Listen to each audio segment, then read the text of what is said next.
গোপালগঞ্জ জেলায় একটি রাজনৈতিক দল জাতীয় নাগরিক পার্টির যে পদযাত্রার পথসভা ছিল, সেই পথসভা শান্তিপূর্ণভাবেই তারা সেখানে আয়োজন করেছে এবং প্রশাসন থেকে অনুমতি সাপেক্ষেই তারা তাদের সেখানে এই সমাবেশের ব্যবস্থাপনা এবং আয়োজন সম্পন্ন করেছিল।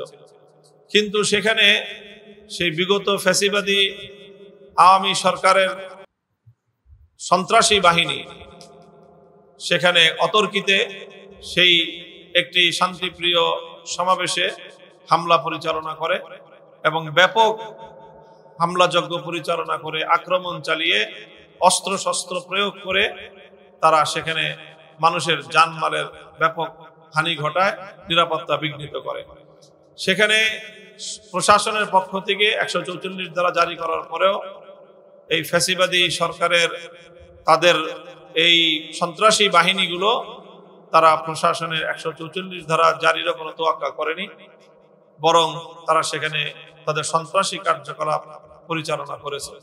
চলমান নির্বাচন ব্যবস্থা নিয়ে যে বিতর্ক, পিআর পদ্ধতি না চলমান পদ্ধতি, সেই বিষয়ে বাংলাদেশ খেলাফত মজলিস তার ভারসাম্যপূর্ণ একটা রূপরেখা জাতির সামনে উপস্থাপন করেছে। ইতিমধ্যে আমাদের স্পষ্ট প্রস্তাবনা হলো নির্বাচন ব্যবস্থা সম্পর্কে যদি সংসদে উচ্চ কক্ষ সাব্যস্ত হয় এবং সেটা সিদ্ধান্ত হয়, সেক্ষেত্রে উচ্চ কক্ষে আমাদের মতামত হলো সম্পূর্ণ পিআর পদ্ধতিতেই উচ্চ কক্ষের সংসদ গঠিত হওয়া।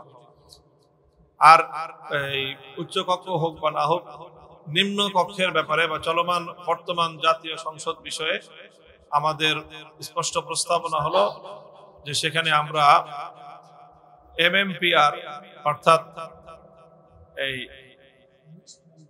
মিক্সড মেম্বার এই পিআর প্রপোর্শনাল রিপ্রেজেন্টেশন যে পদ্ধতি, সেই পদ্ধতির প্রস্তাবনা আমরা করেছি।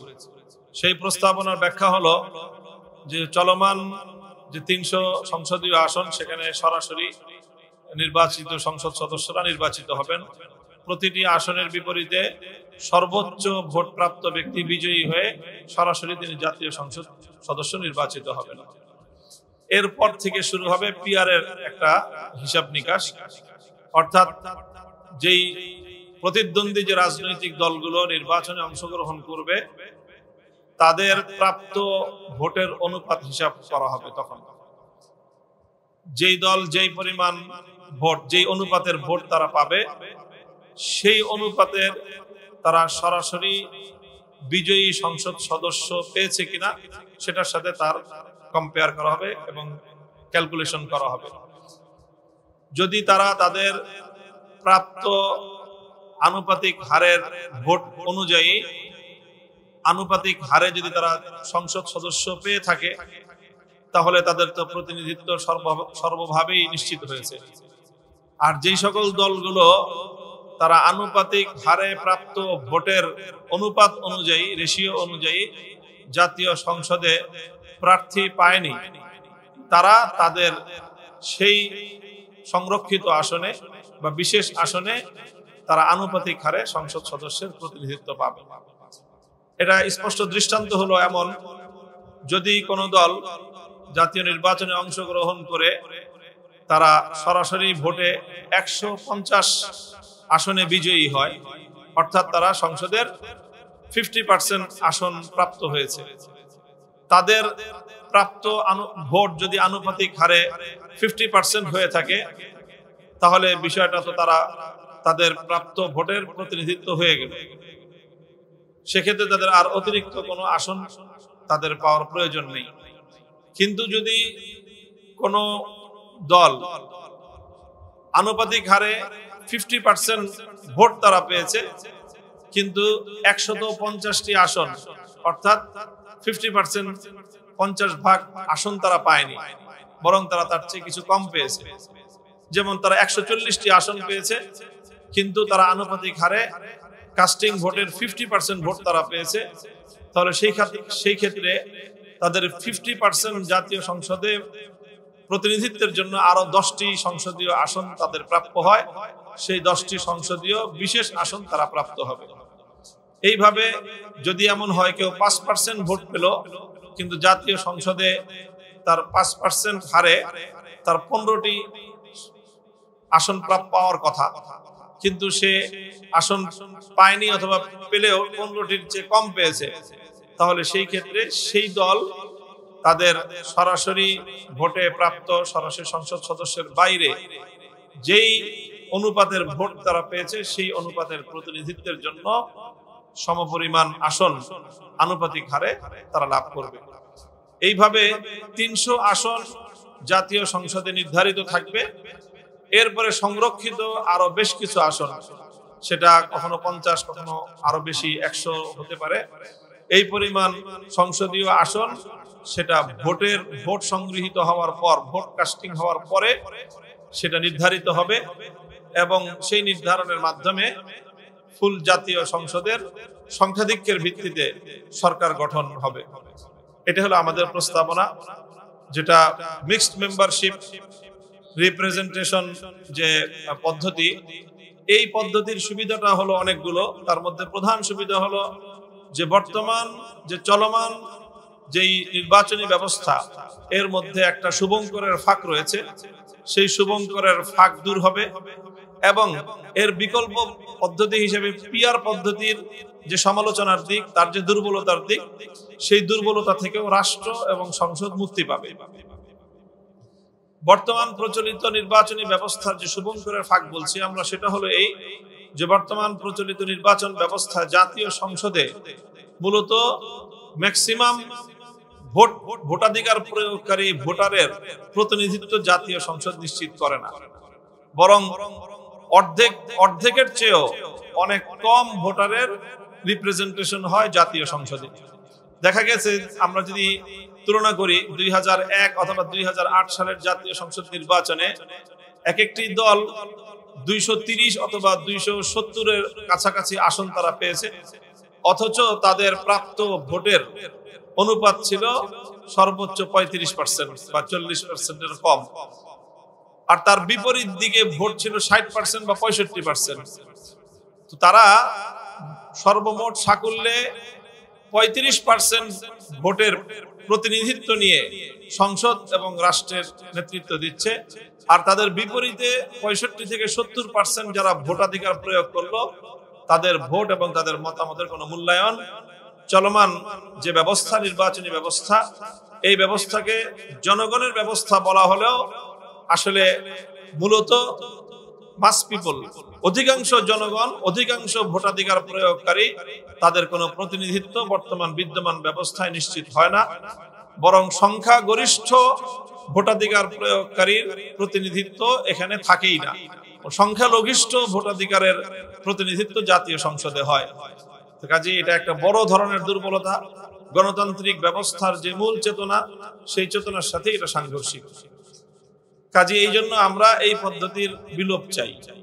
বিকল্প পদ্ধতি হিসেবে পিআর পদ্ধতিকে আমরা পূর্ণাঙ্গভাবে সমর্থন করি না, এজন্য যে পিআর পদ্ধতির সবচেয়ে বড় দুর্বলতার দিক হলো সেক্ষেত্রে সরকার এবং সংসদের আনস্টেবিলিটির সংখ্যা সকলে করছি, এবং জনগণ ভোট দিয়ে তাদের যে প্রতিনিধি নির্বাচন করবে, সেই ভোটাররা তাদের প্রকৃত প্রতিনিধি কে করছে কোন আসন থেকে, সে বিষয়টা ভোটারদের সামনে তার কোনো সঠিক পরিচয় থাকবে না। এই সকল দুর্বলতার দিকগুলো থেকে মুক্ত হয়ে আমরা যে মিক্সড মেম্বারশিপের যেই পিআর পদ্ধতির প্রস্তাবনা করছি, সেখানে 300 আসনের প্রত্যেক আসনের সরাসরি এলাকার জনগণের ভোটে নির্বাচিত সংসদ সদস্য জাতীয় সংসদে প্রতিনিধিত্ব করবে, আবার সারা দেশের সকল ভোটারদের মিনিমাম রিপ্রেজেন্টেশন জাতীয় সংসদে নিশ্চিত হবে। কাজে আমরা মনে করি যে চলমান এই বিতর্কের অবসান হতে পারে বাংলাদেশ খেলাফত মজলিস উত্থাপিত এই মিক্সড মেম্বারশিপ পিআর পদ্ধতির নির্বাচনী ব্যবস্থার মাধ্যমে। উন্নত বিশ্বের অনেক দেশেই এই মিক্সড মেম্বারশিপ যে রিপ্রেজেন্টেশন পদ্ধতি, সেটা কার্যকর রয়েছে এবং সেই সকল দেশগুলোতে জনগণের প্রকৃত প্রতিনিধিত্বই জাতীয় সংসদ নিশ্চিত করতে পেরেছে। সেই সাথে আজকে আমরা আপনাদের আজকের এই সংবাদ সম্মেলনের মাধ্যমে আমরা জাতির সামনে আরেকটি বিষয়ে আমাদের বক্তব্য উপস্থাপন করতে চাই। সেটি গতকাল আমরা দেখেছি যে গতকাল 16 জুলাই বাংলাদেশের দক্ষিণবঙ্গের গোপালগঞ্জ জেলায় একটি রাজনৈতিক দল জাতীয় নাগরিক পার্টির যে পদযাত্রার পথসভা ছিল, সেই পথসভা শান্তিপূর্ণভাবেই তারা সেখানে আয়োজন করেছে এবং প্রশাসন থেকে অনুমতি সাপেক্ষেই তারা তাদের সেখানে এই সমাবেশের ব্যবস্থাপনা এবং আয়োজন সম্পন্ন করেছিল।